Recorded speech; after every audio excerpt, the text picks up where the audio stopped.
Nobody would have thought that I would be the one. Rhyner, sports talk. Baseball, baseball, baseball, baseball. Oh, with the big mic. Oh, okay. All right, yeah. Okay, now I get it. We got a lightning strike, boys. What happened over there, Grego? We had a little lightning strike right outside the window.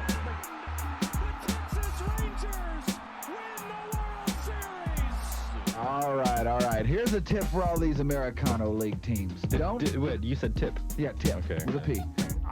Keep jamming. The ticket, colon, nothing but a big Gen X jerk-off sale. Is this a cool night or what? Although somebody would hear that and go, bullshit. I'm back, bitches.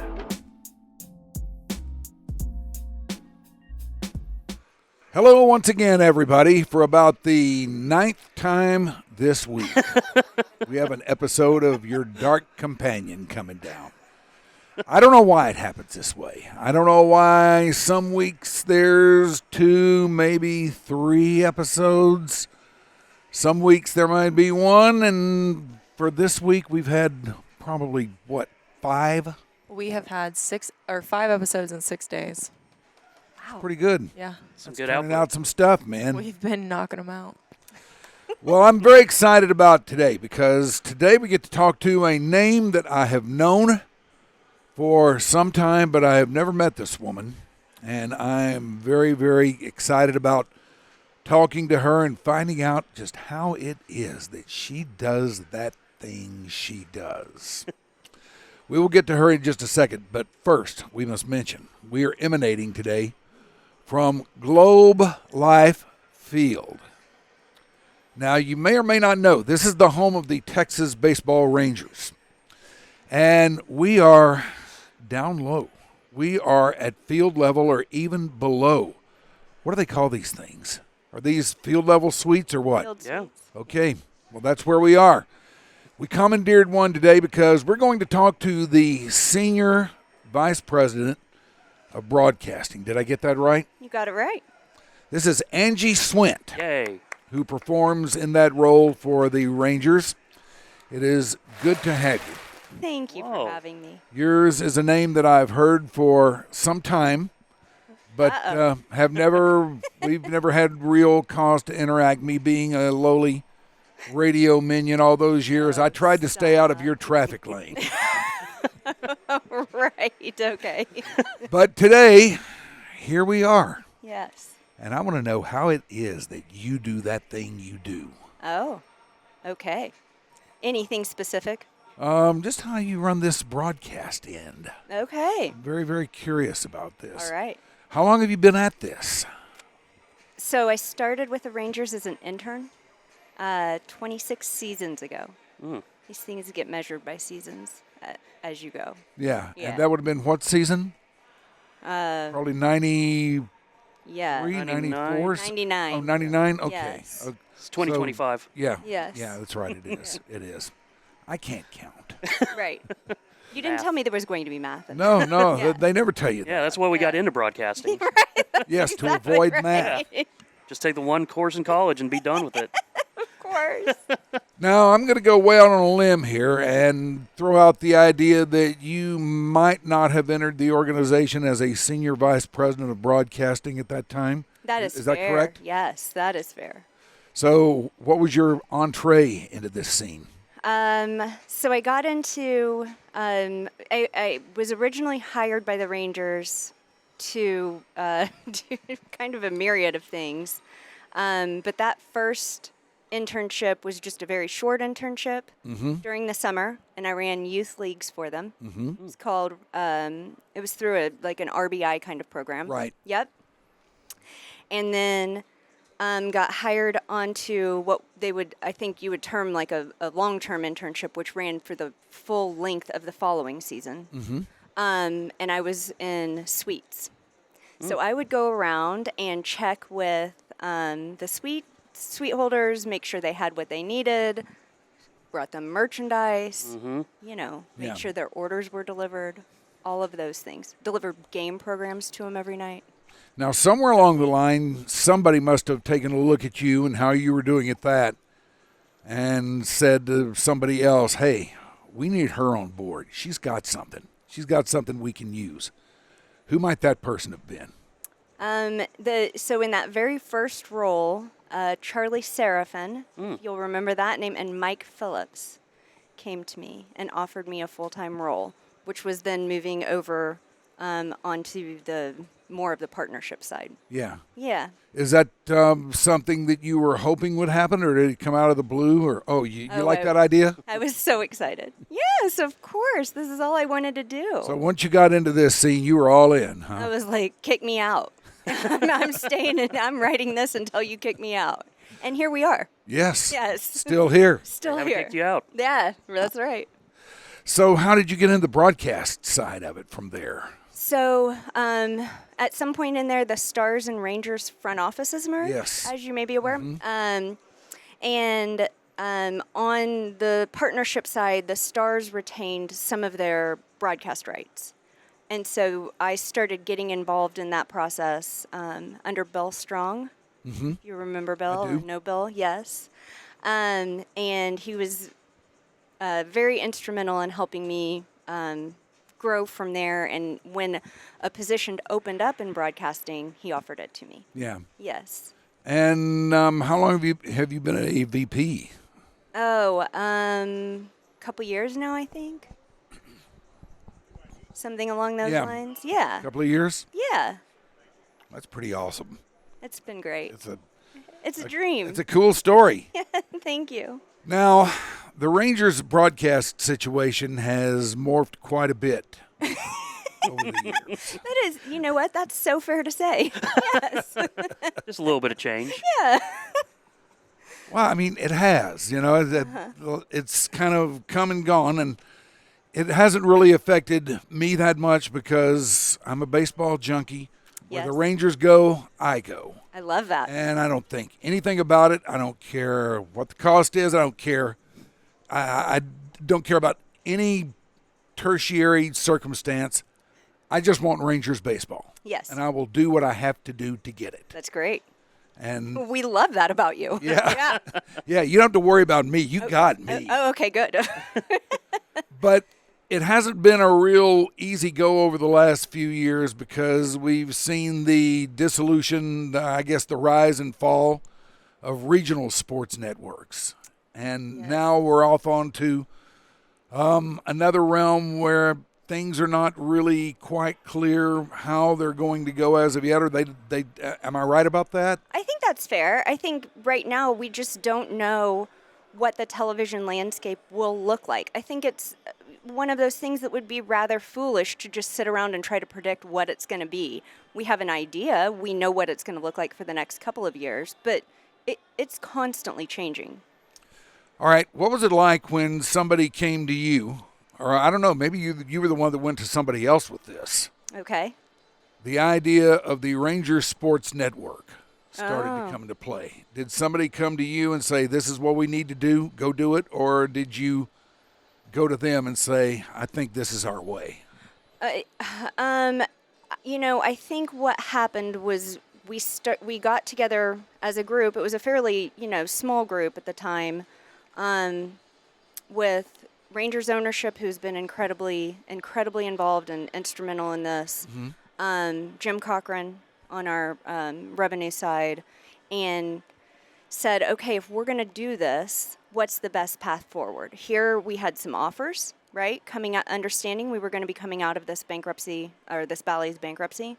We knew we had some offers, and we, I guess, internally started to wonder, could we provide something better than what we were being offered? Yeah.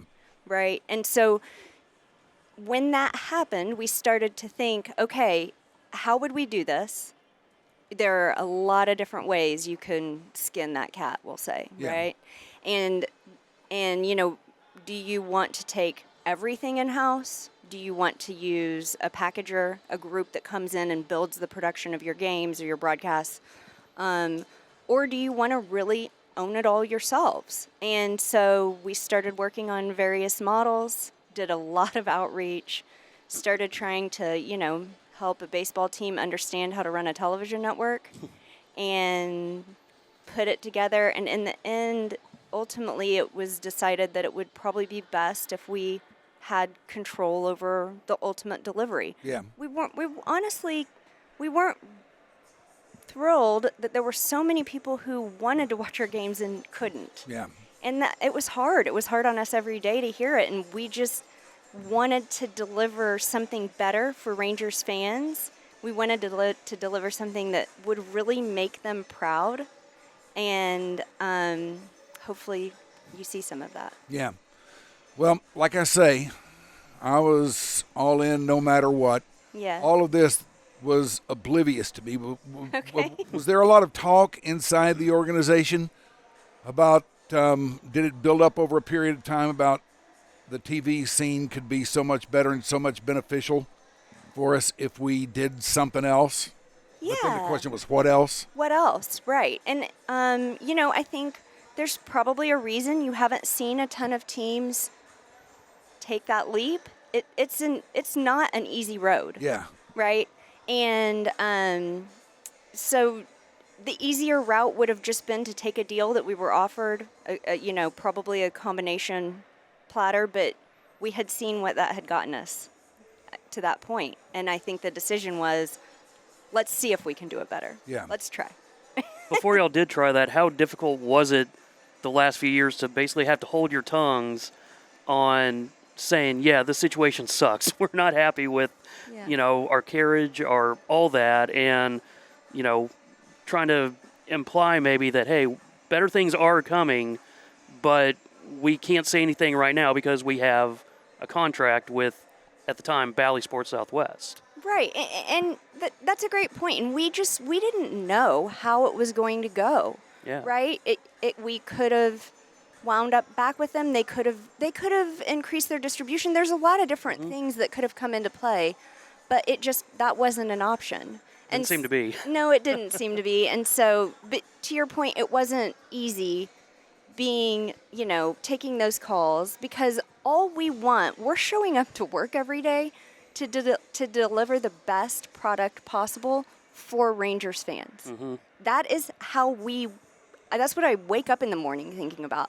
And so it was hard to know that we were failing in some manner, right? Yeah, and I know, from my side of things, I was working for Bally as well for quite a while. And, especially after, Fox Southwest got bought out and changed and all that, just as time went on, losing more and more, places to be distribution. Yes. And just thinking who the hell is even watching this broadcast right now? Right. Because, I believe your numbers just came out recently that you've essentially doubled your viewing audience with Victory and RSN. That's correct. That's amazing. It's wonderful. Yeah. It's so great, honestly. It's just, y'all just kept getting cut, I remember, from all the different broadcasters where it's I think at one point it basically was just DirecTV or bust. Right. Essentially. Right. You're right. You're right. And that added challenges in the way people were able to see the games. It added challenges. You certainly don't want anybody to make a decision on purchasing or something that they're purchasing or entering into a contract, because contracts were huge in some of those carriage deals as on the consumer side. And so it was difficult. You certainly didn't want them to enter into some sort of contract for a deal that they couldn't actually get coverage on. Right. Right? That'd be awful.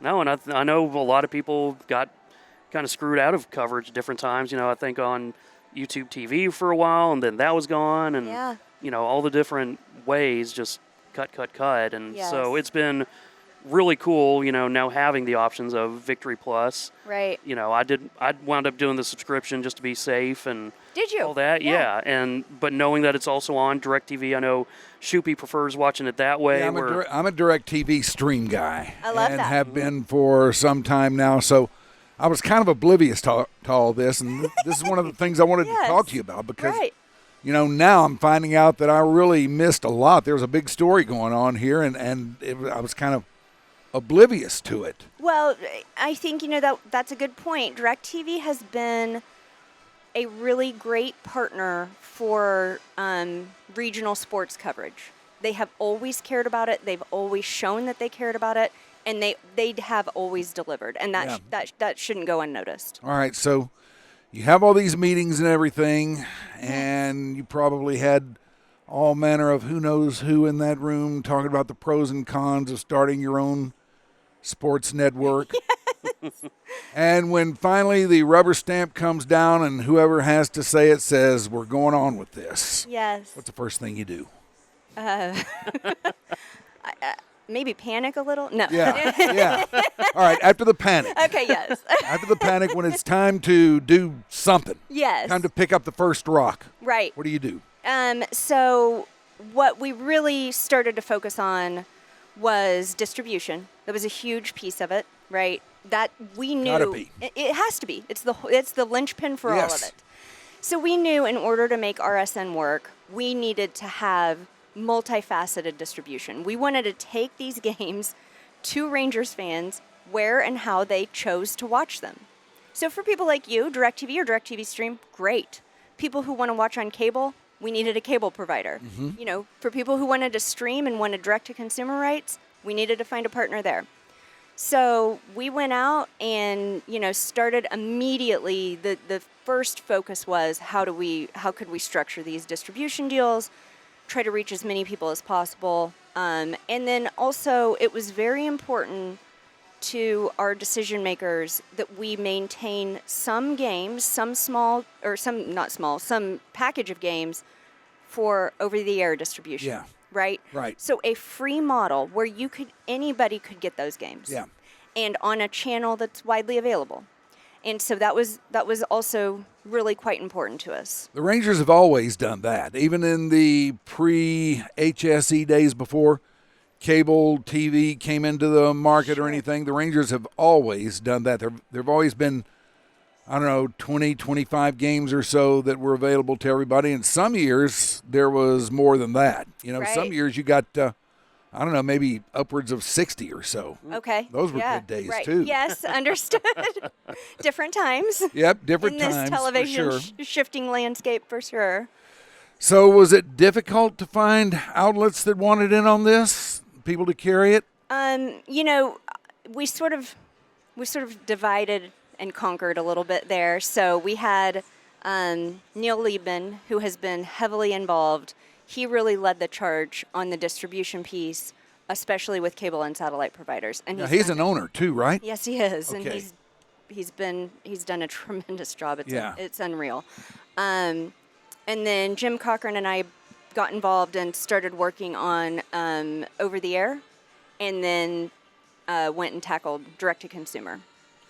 What was the reaction when you all went out there and pitched this to people? Oh, candidly, I think some of them thought we didn't know what we were talking about. And perhaps some of them were right. We were learning. We were building this plane while we were flying it, and we were just hoping we were going to work hard enough to do a good job. That was our ultimate goal, right? Well, sometimes in this world, you have to just take off, fly blind, and hope you get it on the ground. Yes, that's right. And some, I think in the end, we're pleased with it, and so hopefully, the distribution piece has been really strong. We hear from a lot of people that haven't had the opportunity to watch the Rangers in years, and they are watching now. That's great. And to Group's point, the ratings are supporting it all, so we're very pleased.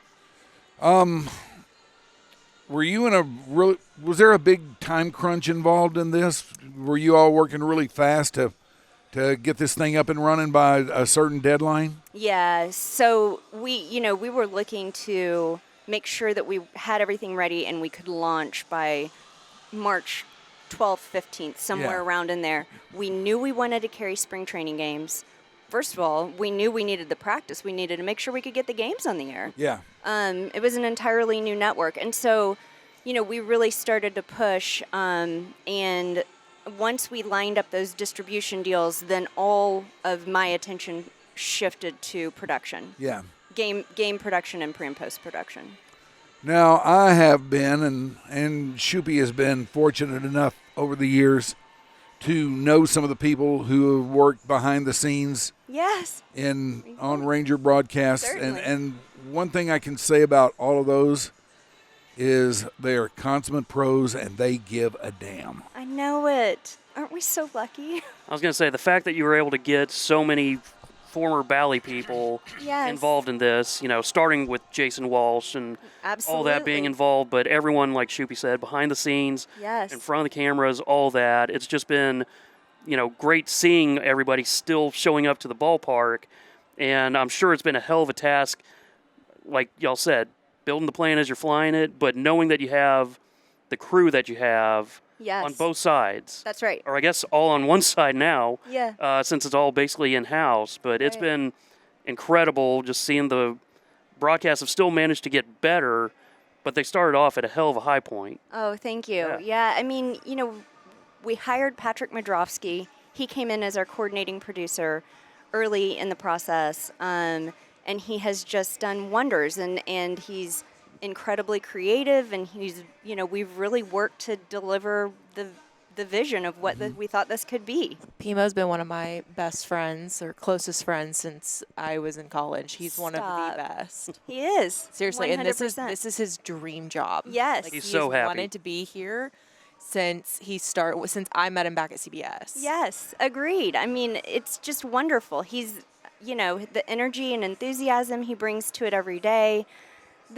And to your point, the amount of people that were involved in the production previously that have come in and just been so excited to help, and have gone above and beyond and have over-delivered. And, we have unbelievably talented directors. And Mark Vittorio is, I'm sure you guys know. Vito getting involved, yes. It's just, and Eric Josephson, who is an associate producer for us and has just been tremendous. And when you start talking about the television crew and these guys that are coming in and they're doing things they didn't have to do because they wanted to support and they want this to be great. And I think they feel good about having a voice in it. Yeah, and it's been awesome even having, the pre- and post-game shows essentially simulcast on radio. Yes. And, Jared Sandler getting to be more involved, and then, Eric and Matt jumping on camera and all that. Just kind of like you said, they don't have to do that, I wouldn't think, but it makes everything better and makes it feel bigger, and it's an actual production, and it's just been, like I said, just really, really cool as someone that knows a lot of these people and just as a Rangers fan, seeing it grow like this. Yeah. It makes it feel like everybody's pulling together, and that's neat. It's And wonderful. that's always neat when you are in an endeavor that kind of exudes that vibe that everybody here really wants to be here and everybody is on the same page and we're all together in this. That's neat. right. That's neat, and it's very perceptible too. People pick up on that sort of thing. I agree with you, and we're so lucky because we have people that who you're talking about, Eric and Matt, and them jumping in, two guys who never wanted to do television. I'm sure we all agree that if either of them had ever had any desire to do television anywhere at some point in their career, they could have. They didn't want to. If Eric Nadell would have wanted to do it, all he would have had to do ever is just say the word. That's right. You're exactly right. It would have been done. I think he actually started on television here back in the day. Yeah, he did for a got while. The opportunity to Yes. get to radio, was like, no, I'm good. Yeah, that's exactly Yeah. right. Yeah, radio was where he was comfortable. Obviously He anything. gets to wear shorts to the games, and there's something to be Yes. said for that. There is something to be said for that. Takes his shoes off. It's Yeah. great. I was like, that's where I want to be someday. Yes, Be yeah, important enough and awesome enough to just be like, yeah, Right. I don't want to wear shoes. Right. I'm good. right. And you have to have talent that really cares about one another and really gets along. And we are so fortunate. We don't have any of the infighting or any thoughts somebody wants somebody else's job. They're just want to support each other. Yeah. And they want to have fun, and they want to work on a show that is fun, and people have fun watching it. That's And where I was going next. Yeah. The front-facing side really didn't need much attention, did it? Not really. I mean, other than, begging and pleading to get Eric and Matt to join over Yeah. and do television, right? Right. That's a different thing. But they've been so unbelievably supportive. And then, but you're right. I mean, we're just so blessed with such great talent that Yeah. that part didn't need too much work. And boy, that Dave Raymond. He's something else, isn't he? I love that guy. I do too. We had him on the podcast a few weeks ago, and it's one of my favorite ones that we've ever done. I mean, you can just go on and on with that guy. Yes, certainly. And he's hilarious. He is. Oh, and I love that, he and Bassett kind of bicker with each other, have fun with each other, but they're so good at it, and That's right. such a good friendship, though, that people are like, I think they hate each other. Like, Dave was really giving it to Bassett last night, so to speak. Right. Now, I assume that you all own the years of stuff that were on Bally and all the other previous owners, like highlights and stuff like that. Was there any problem getting any of that stuff over or anything like that? Or I mean, does the club own it, or how does that work? yes, we do own it, and we do have. And we had a lot of it, right, already in our possession. But it is a lot to transfer over, and so we have people that have been working on that, and there was a huge library there. I bet they have some beta decks of things, Mike. Yeah, probably so. I don't know what you're talking about. Ever seen a beta deck? He's pretending he hasn't. No, I haven't. Yeah, VHS, you're talking my language there. That I know. I still have VHS tapes. But that does bring up a question, though. What's been the relationship in this process with the MLB and the MLB Network and those kinds of things? Because some teams did go to the MLB Network, like Phoenix and San Diego, and team. I think there's one other one, but I can't think of it off the top of my head. But kind of what was that relationship, and how did that work when this transfer of power, so to say, kind of happened? Yeah, we were in constant communication with the league on what all of these rights started to fluctuate at the same time, right, for a lot of teams across the country. So Major League Baseball was jumping in and trying to help out where they could. They were involved in some of our discussions, just in understanding who would manage what in this process, if we would possibly use them for some of these elements. They've been involved, and they understand that we're, trying to do something a little different here too. So it's been nice though. I was actually in New York last week, and I spent a lot of time at the league office. Is that fun? Yeah, it is. It is fun. I was there. I was there for the Yankee series, but went over to MLB's offices for a good portion of the day. Yeah. Several days. Yeah, hung out with my friends there. Now, here inside the new ballpark, Globe Life Field, Yes. which, I've been in many arguments with people about this, back and forth, because a lot of people were still tied very deeply to the temple over there, and I was one of those. I mean, I had many great years in the broadcast game at those games and everything, and that place means a lot to me, but I do understand that this kind of had to be. Yes. And if it had to be, I think the Rangers have done this place really, really well and really, really right. Here in the new the new ballpark, are things available to you that might not have been previously? Or Oh my gosh, yes. Oh, really? Yes, absolutely. I mean, first of all, Rob Matwick, John Blake, Rangers legends, had us very involved in what this build would look like and what it would look like from a broadcast perspective.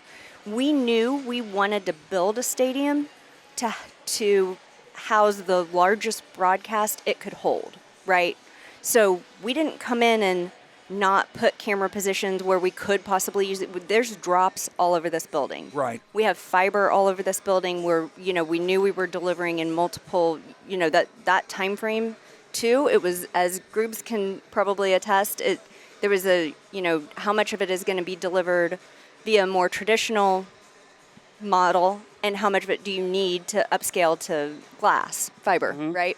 And so we were very lucky. We had the support to be able to put in what we needed to. We have a lot of broadcast booths. Taking care of an all-star game, no big deal. Handling the World Series wasn't a big deal for us because of the thought and care that was put into building this place for broadcast. They were instrumental in that. Yeah, and I know our friend David Clouston sent us a few notes, a little cheat sheet. Yes. Oh, he But, did. yeah, he mentioned that you had a talk a couple months ago, I believe, that, visiting teams and their broadcast crews cannot speak highly enough of this place because of that. Yeah. They know that they're going to be taken care of, Right. both just as people, but especially as broadcasters and engineers and all that. Everything they need is taken care of here. Like, they're not, having to sit on a rickety deck somewhere or anything Right. like that. There are so many booths. There are so many that multiple are generally empty because it's just they're not needed. That's right. Like- Yeah, that's right. That's funny. David picked up on that. But we were, in some facilities, you have to home run cable. Mm-hmm. So you're running from where the trucks park all the way to a camera position really far away. And that is no fun for anybody on the television crew, I'll bet. right?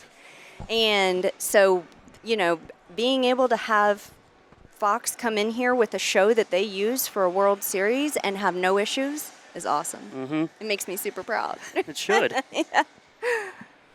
Well, you guys have done a fantastic job here. Thank you. Fantastic work. Anything further here, Shoopy? No, I just love everything that we've been able to do. Well, And yeah, just as a Rangers fan, having the broadcast just with no issues, like everything's just been about as smooth as something like this could be. And obviously, like I said, it helps having the personnel involved, but the care involved shows. Yes, thank you. I mean, it's just, it's great. Yeah, The that's one support's thing been you unreal. should really be proud of. Oh. The fact that, as I said earlier, the give a damn level is very, very high. It's very high. Yeah, And it shows. good. When you got that, then you've got a lot. You got a Right. lot going for you with that. The rest can take care of itself a little It bit, can. right? Yes, Certainly sir. can. Angie Swint, I cannot thank you enough for Thank this. you. Hey. Very nice to meet you. Very nice talking to you. You And too. you guys keep doing what you're doing here Thank you. because you're doing it right. Thank you very much. This is All right. Yeah. That is your Dark Companion for today. Thank you, Ashley. You're Thank welcome. you, Becca. Thank you, Shoopy. Thank you, Shoopy. I'm Mike Rhyner. Till next time. Bye.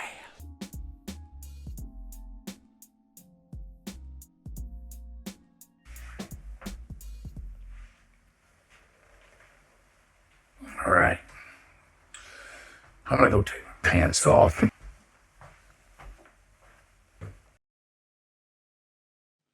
Your Dark Companion is a Stolen Water Media presentation.